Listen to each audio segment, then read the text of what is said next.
بسم اللہ الرحمن الرحیم۔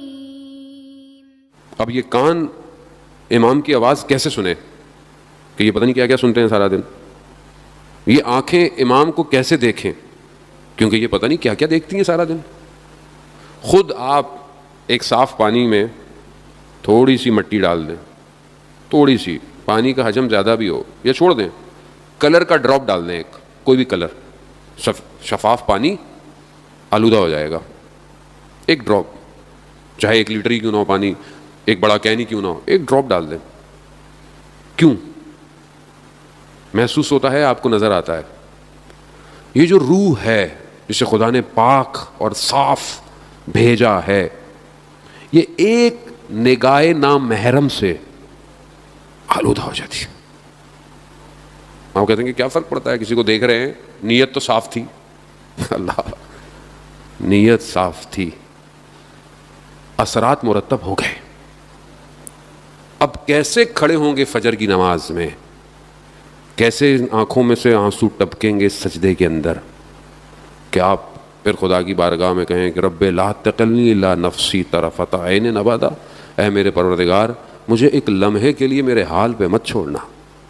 یہ رسول خدا فرما رہے ہیں, رات کو خاک پہ اپنے رخسار رکھ کر, یا رسول اللہ آپ کو کیا ضرورت ہے, آپ کے لیے تو قرآن میں آیات ہیں, آپ اسوۃ و حسنہ ہیں, آپ کے لیے تو سب کچھ ہے, کائنات آپ کے لیے, آپ کیوں یہ کہہ رہے ہیں.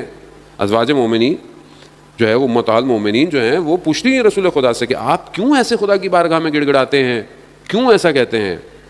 رسول خدا نے ارشاد فرمایا کہ برادر یونس یعنی حضرت یونس کو خدا نے تھوڑی دیر کے لیے ان کے حال پہ چھوڑا.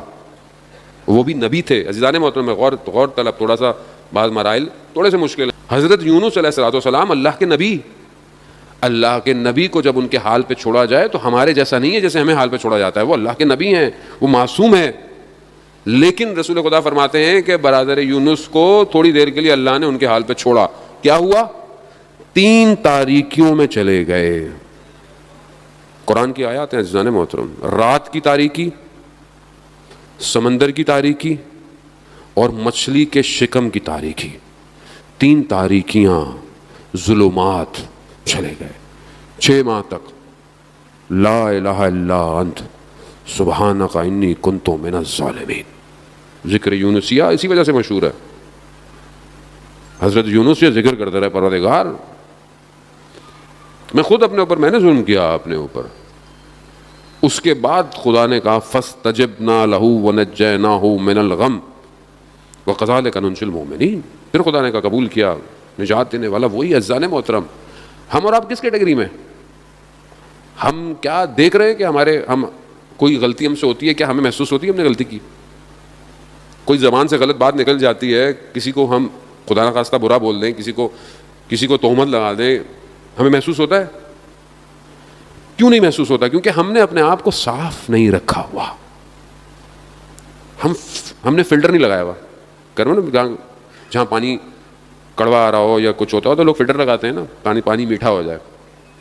ہم ہر چیز کو آنے دے رہے ہیں, بس آنکھوں سے بھی, زبان سے بھی, کانوں سے بھی آنے دے رہے ہیں. جو سوچ آتی ہے سوچتے رہتے ہیں. فلٹر ہی نہیں ہے. فلٹر لگائیں تاکہ چیز رکتی ہوئی آپ تک آئے. مگر کیسے لگے گا یہ فلٹر؟ کون لگائے گا فلٹر؟ کوئی نہیں لگاتا عزیزان محترم, خود خدا. حضرت فاطمہ سلام اللہ علیہ ارشاد فرماتی ہیں اللہم صلی محمد. بی بی ارشاد فرماتی ہیں کہ جب خدا کسی کے دل میں خیر پیدا کرنا چاہتا ہے تو اس کے دل میں علی کی محبت ڈال دیتا ہے. خوب, یہ ولایت کا فلٹر سب سے اسٹرانگ فلٹر ہے. اب یہ فلٹر نام کا ہے, کام کا کیوں نہیں ہے. فلٹر کام کا ہے. اصل میں ہم نے جو ہے وہ تار کہیں اور بھی لگائی ہوئی ہے. ایک کہنے کو فلٹر سے آ رہا ہے معاملہ اندر, ایک اور بھی تار کہیں اور بھی لگی ہوئی ہے, کہیں اور بھی آ رہی ہے.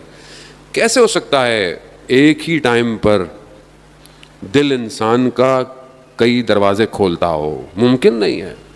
اگر ولایت سے محبت ہے تو طاغوت کا انکار کرنا پڑتا ہے. ایسا ہو نہیں سکتا کہ مطلب آپ سے بھی دوستی ہے, ان سے بھی دوست نہیں ہو سکتا ایسا.